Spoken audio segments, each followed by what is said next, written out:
Você vai pagar menos impostos em 2015 por efeito da sobretaxa de IRS? Sim, mas o que é que significa este mas? Pura e simplesmente uma coisa.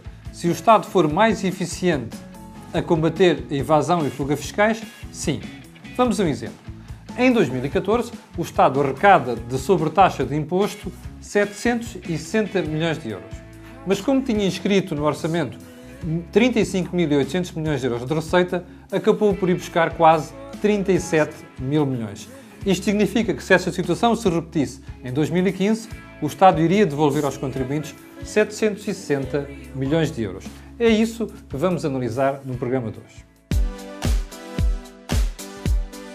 Já deu entrada na Assembleia da República a proposta do Orçamento do Estado para 2015 e há várias soluções cuja concretização o Governo faz depender de um acordo com o maior partido da oposição.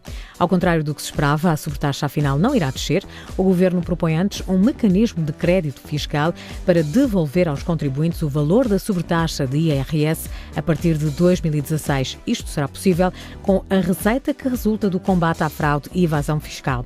A ideia pode não ser consensual e também não é totalmente inédita, pois já se aplica em outras situações em algumas economias europeias.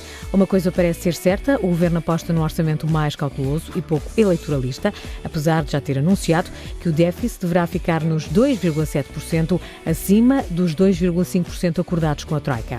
As empresas podem esperar uma nova descida do IRC e as famílias com filhos um alívio com a introdução do quociente familiar nas contas do IRS. A fiscalidade verde avança ainda no próximo ano, mas de acordo com as previsões do Executivo, não haverá muito mais voltas a dar neste Orçamento do Estado, já que a receita dos impostos vai continuar a ser consumida pelo crescimento da despesa.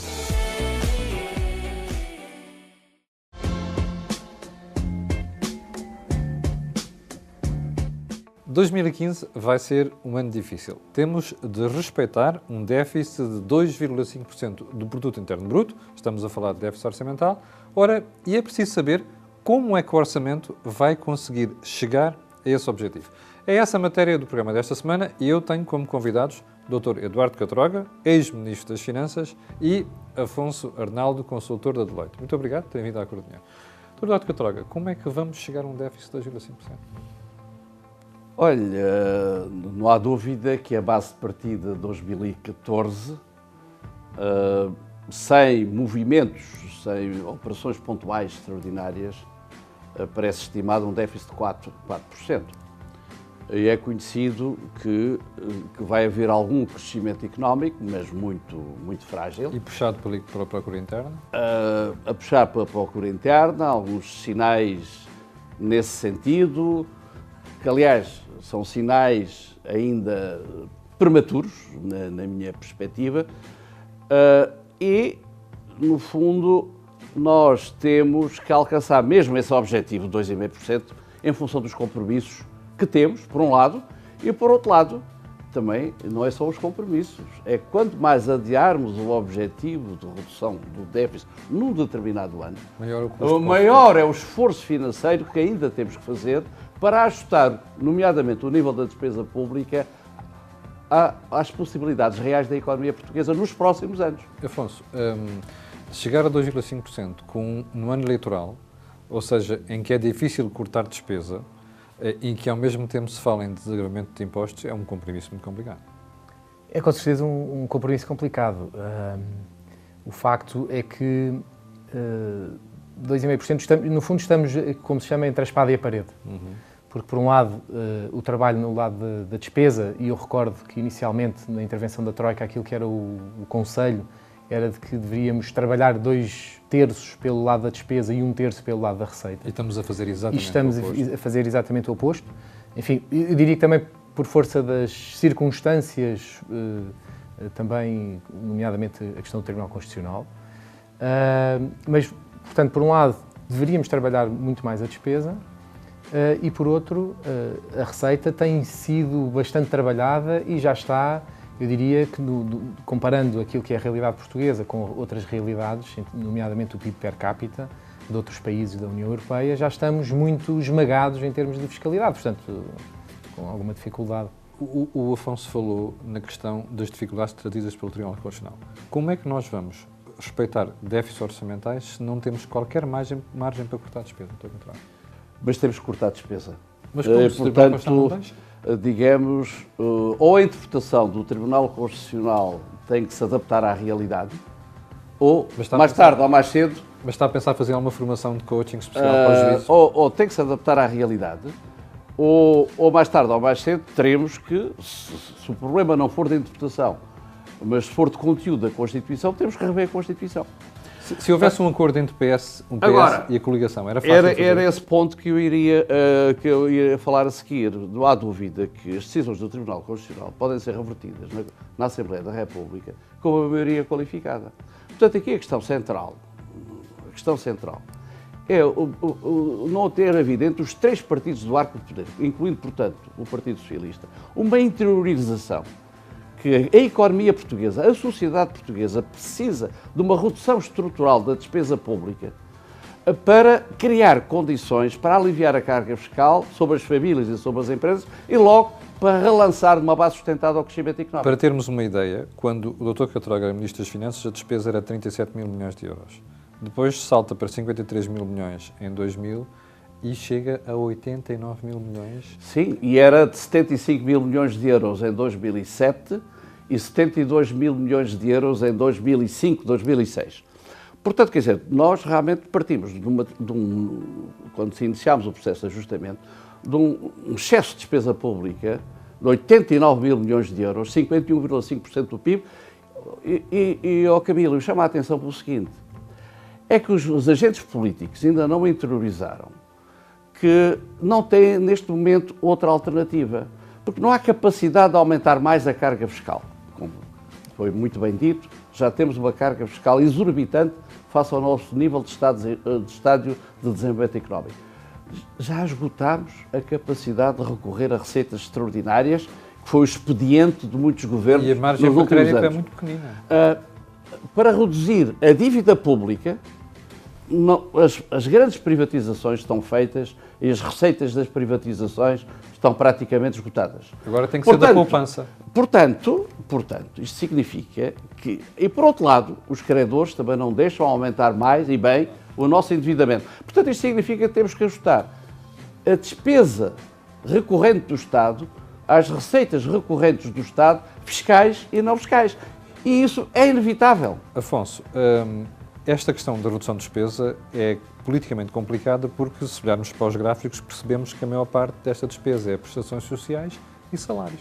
Sim, só nas prestações sociais está mais de metade da despesa corrente do Estado. Portanto, não há solução se não cortar em subsídios de desemprego, em pensões, em rendimentos sociais de inserção. Eu creio que, sim, vamos lá ver, no início, enfim, da intervenção da Troika também muito se falou da despesa intermédia. Eu creio que, enfim, os funcionários públicos têm perfeita noção disso. Hoje em dia, se calhar, alguns têm que levar folhas para fazer impressões e, portanto, já está bastante esmagada a questão da despesa intermédia. Ou seja, não é nos consumos intermédios. Não é nos consumos intermédios. Dificilmente também poderá ser nos juros. Enfim, isso politicamente poderia nos levar para outras discussões. Agora, portanto, o que sobra são, de facto, as despesas sociais, até mais do que o tema dos salários, embora também tenha, naturalmente, bastante peso os salários. Mas é aí que temos que nos concentrar. O Dr. Catroga dizia que nós temos uma carga fiscal já muito elevada. No entanto, nós temos ainda economistas em Portugal que dizem que podíamos aumentar os impostos. Isto é esquecer que a classe média já paga, aliás, 6% da população já paga mais de 52% do IRS. Exatamente. De facto, e ainda hoje, se ouviu a Comissão Europeia, no seu relatório que faz de análise e acompanhamento sobre a nossa situação, dizer que ainda há espaço, comparativamente com outros Estados-membros da União Europeia, para aumentar a carga fiscal. Eu não partilho dessa visão e dessa opinião. nomeadamente por aquilo que referi há pouco, ou seja, o nosso PIB per capita, também comparado, por exemplo, com o Reino Unido, É verdade. que tem o E mesmo... isso é uma análise que não é feita em Portugal. Exatamente. Portanto, o Reino Unido tem o dobro do nosso PIB per capita e tem o mesmo nível de fiscalidade que nós temos. E, portanto, a fiscalidade, e estamos aqui mais uma vez entre a espada e a parede, como eu referi há pouco, a fiscalidade é um entrave ao desenvolvimento económico. Isto porque, partindo do pressuposto que o Estado não é o melhor aplicador do dinheiro, os privados... Por isso é que era importante baixar mesmo o IRC. E por isso era muito importante baixar no IRC. Mas eu ainda a propósito dos impostos e das análises que normalmente são feitas, realmente nós não podemos racionar apenas a carga fiscal total de impostos diretos, mais indiretos, mais encargos sociais. É um erro frequente. É preciso calcular também o esforço fiscal relativo. Exatamente. Em função do PIB per capita e em paridades de poder de compra. Porque fazendo uma análise do esforço fiscal relativo, Portugal é um dos países que tem a carga fiscal mais exagerada. Portanto, a carga fiscal é hoje um obstáculo ao crescimento económico de uma base mais sustentada. Mas aí, quando eu ouço falar muitos agentes políticos em carga fiscal e impostos, eu costumo dizer, mas a raiz do problema está no nível da despesa pública. Já agora, voltando à carga fiscal, é uma boa solução encontrada para a sobretaxa? De compensar. Olha, eu penso que é uma solução inteligente, um tanto inovadora quanto a crédito, uma espécie de crédito fiscal às pessoas, não é tanto inovadora em relação a esquemas, como por exemplo nos países do Norte, fazem depender do crescimento económico e da evolução das receitas fiscais, determinadas despesas sociais, como as pensões, por exemplo. Mas acho que é uma medida pedagógica, até para as pessoas pensarem que, efetivamente, nós... Só se pode distribuir aquilo que não se queria. pode distribuir enquanto não se tem. Muito bem. E, portanto, penso que é uma medida bastante equilibrada. Afonso, do ponto de vista fiscal e do ponto de vista de política económica, também acha que é uma boa solução? Eu creio que é uma boa solução, ou melhor dizendo, a solução possível. Possível. E aí também temos que nos centrar, idealmente... Vamos só fazer contas. Este ano, a arrecadação fiscal ficou 1.120 milhões acima do que tinha sido orçamentado. Se fôssemos fazer contas, como a sobretaxa custa 760 milhões, se isto acontecesse no próximo ano, teríamos uma devolução do dinheiro ao contribuinte. Aí a dúvida, vamos lá ver, também este ponto é importante. O Governo, estamos em ano de eleições e, portanto, nenhum Governo em ano de eleições pretenderia não ter um pé leve campeão sobre a redução dos impostos. E, de facto, esta solução encontrada, penso que, embora remetendo para a próxima legislatura os efeitos da mesma... É mais honesta. É até mais honesta. Meus amigos, muito obrigado por terem vindo à Cor do Dinheiro. Quanto a si, já sabe, se precisar de contestar, dar a sua opinião ou mesmo fazer sugestões, tem o nosso Facebook e o Twitter. Já agora, fique por aí, porque daqui a pouco vamos ter um investidor privado.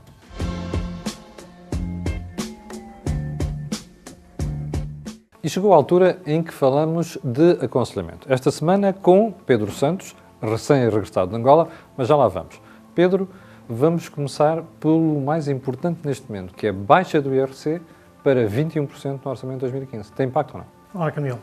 Sim, é um impacto muito importante nas empresas. Aliás, vamos ilustrar em números para que os telespectadores compreendam.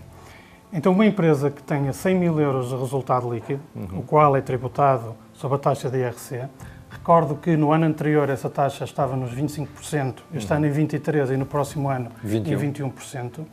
O efeito líquido dessa redução são 4 mil euros, contando a redução deste ano e a redução do próximo para ano. 21%. Ou seja, a empresa pagará menos 4 mil euros face a 2 anos. Esses 4 mil euros servem para investimento, servem para que a empresa aposte mais em criar mais postos de trabalho, portanto é uma política de relevo. Pedro, uma dúvida de uma telespectadora que pergunta assim, é a altura de apostar em títulos do Estado, nomeadamente certificados do Tesouro, e já agora o outro problema, que é a Bolsa teve uma quebra brutal e há telespectadores que perguntam se é a altura de entrar. Claro. Então, deixa-me dar uma nota aqui. A Bolsa de Valores, o PSI 20, passou do melhor índice do mundo no final de março para o pior índice do mundo nesta data. Nós somos radicais nesse aspecto. Aliás, atrás de nós só a Rússia e a Ucrânia, e todos sabemos quais os problemas. Ou seja, A Bolsa em março estava a subir mais de 20%, hoje teve uma queda de 32,5%, o que significa que a Bolsa em pouco tempo perdeu 1/3 do seu valor. E os telespectadores estão preocupados e daí a questão que coloco. E então a nossa recomendação para esse telespectador, nos certificados de Tesouro, neste momento, pode obter uma taxa bruta de 4% se mantiver os títulos durante 5 anos. É o dobro do que dão os depósitos a prazo. Mais do dobro, Camilo, porque os depósitos a prazo hoje andam cerca de 1,5%, é mais do dobro. Relativamente à Bolsa, em minha opinião, existe uma oportunidade de curto prazo. A Bolsa está num pico enorme de queda, sobretudo pelo efeito da PT e outras, e o que aconteceu com a crise de confiança do BES. A curto prazo, julgo que existe uma oportunidade de recuperação, no entanto, nunca é demais chamar a atenção para o risco. Portanto, qualquer espectador que especule, está a especular, pode ganhar, existe uma oportunidade neste período, mas atenção ao risco. Pedro, eu há bocado dizia que tu voltaste ao pouco tempo de Angola e isto é motivo para falarmos do Empreenda, por favor. Sim, acabei de regressar de Angola, onde tivemos o prazer, o Grupo Anbid e a Cor de Dinheiro, de estabelecer um protocolo com o Ministério do Comércio e com a Federação das Mulheres Empresárias da Angola. Para apoiar o empreendedorismo. Para apoiar o empreendedorismo e desenvolver o franchising, com uma enorme receptividade. Fizemos um seminário muito interessante, na linha do seminário que tínhamos feito em Exporte, por favor, em Famalicão, na semana imediatamente anterior, em que fizemos já a ponte com as empresas portuguesas neste evento em Angola. E por falarmos em Empreenda, por favor, vamos retomar a nossa série de conferências aqui em Portugal. Exatamente. Então, até o final do ano, teremos 2 conferências que juntaremos o empreendedorismo e a exportação. A Empreenda e a Exporte, por favor. Sim. Vamos juntar os dois. Dia 11 em Almada. 11 de novembro em Almada, para a zona de Sul, Grande Lisboa, em função dos pedidos que tivemos no último evento em Cascais. Então, recomendo aos telespectadores que se inscrevam no site empreendaporfavor.com. E 13 de dezembro, para acabar o ano em grande, vamos ter no Porto um mega evento em que esperamos, e fica o desafio de a Cor de Dinheiro poder fazer um live, uma cobertura desta ação. Pedro, conto contigo aqui na próxima semana. Já sabe, se tem questões para colocar e dúvidas, o Pedro e o António poderão responder, e para isso basta apenas ir ao Facebook ou ao Twitter da Cor do Dinheiro. Venha daí.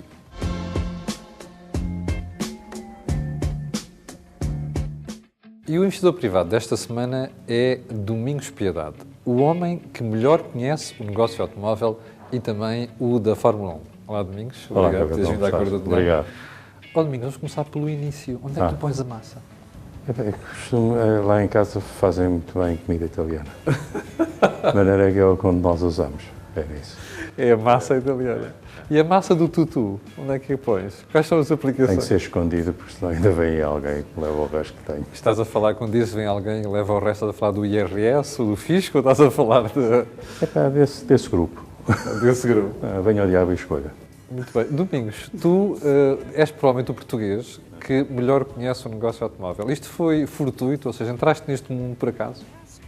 Entrei um bocado por acaso, já desde os tempos do colégio. Como era um ótimo aluno que chumbei logo no 3º ano, como prémio fui para um colégio também muito delicado, chamado Colégio Nuno Álvares de Tomar. Só entravam lá os sujeitos com mais de 3 anos de pena suspensa. E então, depois eu fui lá, conheci o Zé Carlos Botelho Muniz, o pai, o Júlio Corrêa, e pronto, foi por aí que começou. E tu vais para fora. E eu depois fui para fora. Tu acabaste de ir para a Alemanha no princípio dos anos 60 e só regressas a Portugal já nos anos 2000. Há 5 anos. Exatamente.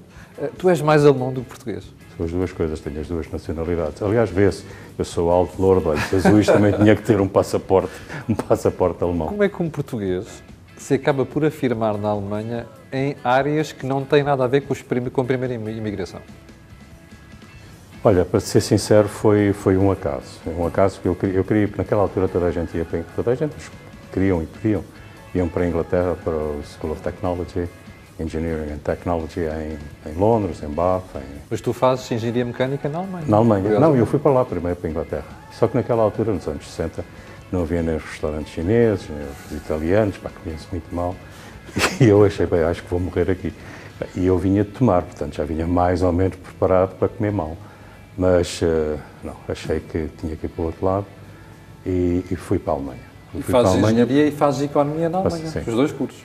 E como é que acabas ligado ao desporto automóvel? Tu foste o manager do Emerson Fittipaldi. Eu começo pelo desporto automóvel porque nos anos 60, quando estava na Alemanha como estudante, para ir assistir às corridas, um grande homem do jornalismo português chamado Lopes do Souto, que foi o homem que dirigiu o grupo do Diário de Lisboa, do Ruelo Ramos. Eu, naquela altura, escrevia para o motor, comecei a escrever umas peças para o motor. E, portanto, como jornalista, tinhas acesso ao mundo, aos paddocks? Todo. Eu fazia os grandes prémios todos, os 1000 quilómetros, as corridas de turismo, tudo. Até que um dia me disseram para ir à Inglaterra, no início de 69, ver... a corrida do Fittipaldi. Havia um brasileiro, eles não me disseram o nome, mas vai lá à Inglaterra, a Brands Hatch, que é um brasileiro que acho que está a dar cartas em Fórmula 3, e eu fui. Naquela altura não havia ainda os departamentos de imprensa, não, os press officers não eram, era aquilo que acontecia. Então fui lá ver, havia assim um tablô assim de madeira, com os pinetes quadrados, com os starting lists. Exatamente, comecei a procurar um nome português. Manuel António, por exemplo, uma coisa qualquer, eu via aquilo tudo, não via. Então perguntei para um sujeito, desculpa, acho que é um brasileiro, é este aqui. Emerson Fittipaldi, deve ser brasileiro, enfim. E era. Então, e como é que passas a manager dele? Salvo em 72, não é? Não, quer dizer, passo oficialmente em 72. O meu pai faleceu em 72, eu depois precisava de ter mais tempo a vir até cá por causa da minha mãe. E ele, quase no final de 72, entanto já tinha assinado um contrato, estava na indústria alemã, trabalhava normalmente, entrava às 9 e às 5, as coisas mais ou menos, quer dizer, eu sabia quando é que entrava, não sabia quando saía, mas... E o Emerson aí em outubro, mais ou menos, desse ano, que foi o primeiro ano em que ele foi campeão do mundo com a Lotus, perguntou: "Oi, português, você não quer dar uma mão? Vem organizar a minha vida, viu?" E sabes que o Emerson... Que era um bocado difícil, que era impossível. Ele era um bocado anarca, passa a expressão. Eu apareci muito antes do Tom Cruise. Eu fiz aquela missão muito antes do Tom Cruise. Jerry Maguire. Completamente. Ele disse assim: "Oh, Majo", que é o nickname dele, "mas não dá para organizar a tua vida, porque tu já te levantas com meia hora de atraso. E depois vais somando os atrasos durante o dia." E o dia dele tinha 28 horas, para ver se estava certo. Mas então fiquei com ele, até 79. Tu mantiveste durante quase 2 décadas na Fórmula 1, conheceste aquela malda toda. Sim. Quais foram as melhores rivalidades, os melhores pilotos que tu encontraste ao longo deste ano? Não, só houve um. O Ayrton Senna? Sim. E o Prost e o Schumacher? Estavam no banco. Quer dizer, aquilo é uma equipa, é como se tu tivesse uma equipa de futebol com 15 muito bons. 4 têm que se sentar no banco. O Ayrton era um piloto que não era bem deste planeta, era um IT, um ET. E, portanto, eu conheci-o jovem, com 18 anos, numa altura em que gostaria muito de o ter trazido para a Europa, mas o Milton, o pai, disse logo: "Esquece, meu", e eu esqueci. Mas então, ele acabou por vir, apesar veio em 21, mas já só depois de ter, quer dizer, no mês em que fez 21 anos. Que o pai não o deixou sair antes. Tu, além de conheceres, ou melhor, ter estado ligado ao mundo, foste mesmo amigo de algumas destas pessoas. Eu recordo uma vez na RTP, estavas a comentar com o saudoso Adriano Cerqueira, uma Fórmula 1, salvo erro, o circuito de Nürburgring. Sim. E no final saíste do box da RTP e vieste com o capacete, salvo erro, do Michele Alboreto. Sim. Isto mostra a amizade e a relação que tu tinhas com esta malta. Tinha, porque, quer dizer, o Michele para mim era como, sei lá, um filho mais velho, com um irmão mais novo, talvez. Um miúdo que eu conheci logo na altura da Fórmula Itália, que o ajudei, e estive com ele até quando ele esteve na própria Ferrari. E foi, aliás, na altura da Ferrari que eu entrei na Mercedes. Portanto, havia ali um conflito de marcas. Sobretudo que eram 2 marcas más, não é? Mercedes e Ferrari. Domingos, deixa-me mudar um bocado o plano. O negócio da Fórmula 1 é um dos poucos que não para de crescer há praticamente 3 décadas. Repara, em 2007 faturavam 720 milhões de euros, neste momento já fatura mais de 1,6 bilhões, apesar da crise económica e financeira. Como é que tu explicas isto? Eu não explico, mas o Bernie é capaz de dar uma mão. Quando estás a falar do Bernie Ecclestone. É a única pessoa que deve explicar. Como ele fala pouco, portanto, eu penso que ele não te vai explicar nada. Olha, isto tem alguma coisa a ver com a transição da Fórmula 1 para o Sudeste Asiático? Deixa-me só explicar uma coisa em relação ao Bernie que é importante. Eu conheço o Bernie desde 1968, portanto, antes dele, na altura que ele era manager do Jochen Rindt. Repara, e o Rindt era alemão, austríaco, mas nascido na Alemanha, bem alemão. Havia ali uma guerra entre os austríacos e os alemães, se ele era austríaco ou alemão. E eu conheci o Bernie. E já naquela altura eu achei que o baixinho era uma coisa um bocadinho especial. E era. E ele controla ainda a Fórmula 1, literalmente, o negócio da Fórmula 1. Completamente. Quer dizer, aqui ele... Aos 84 anos. Vai fazer agora, para a semana. Aliás, há uma divisa na Fórmula 1. Ask Bernie. Quer dizer, com aquilo que for, ask Bernie. E eu, houve uma altura que eu lhe disse, olha Bernie, sabes uma coisa? Felizmente que tu deste com todas as tuas sapiências, todos os teus skills, que deste para o lado bom. Porque se tu fosses para o outro lado, para o lado mau, o Al Capone era um menino de cor comparado contigo. E ele fartou-se de rir, e é verdade. Agora, uma pessoa que vende a mesma empresa três vezes e continua dono. E sempre acima e continua dono. E continua dono, isso é que eu acho extraordinário. É um gênio. Completamente. Domingos, é irrealista pensarmos que a Fórmula 1 pode voltar para Portugal. Hoje em dia isto custa acima de 25 milhões de euros trazer a Fórmula 1 para certos circuitos. Sim, quer dizer, na Europa custa um bocadinho menos, mas vamos lá ver, o ser irrealista em termos, digamos, teóricos é capaz de ser, mas porque neste momento não temos realmente condições de a trazermos. E eu acho também que neste momento já há grandes prémios a mais. Há um bocadinho de saturação dos grandes. Os times não gostam de fazer mais de 20 grandes prémios, o que significa que eles vão subindo os preços dos países e dos circuitos que querem fazer. O Bernie vai subindo os preços, porque eles vão recebendo um bocadinho, é sempre a mesma coisa. Aliás, é uma das razões que explica este crescimento das receitas para 1,6 bilhões de euros. Sim. Não é? Sobretudo porque os grandes prémios que entraram ultimamente, da Rússia, pagam bastante mais, muito mais. A coisa para estarem a pagar para aí, não sei, 3 vezes o que, por exemplo, paga Spa. É um excelente negócio. Pois, é pena não ser meu, mas olha, eu fiz um erro muito grande em 78, quando o Bernie me convidou para ir trabalhar com ele, mas naquela altura estava com o Emerson e nunca o deixei. Mas olha, a esta hora terias o fisco português à perna. Não sei, era capaz de ter o inglês mais, porque sabes, o Bernie está bem. O que eu conheça foi, inclusivamente, até o único ser humano que conseguiu, com prova provada de um crime de suborno, sair do tribunal alemão. Muito obrigado por teres vindo à Corda de Dinheiro. Quanto a si, já sabe, se tiver dúvidas, questões ou mesmo sugestões para fazer, vá ao nosso Twitter ou ao Facebook. E, quanto à Corda de Dinheiro, já sabe, quinta-feira, sempre na RTP Informação.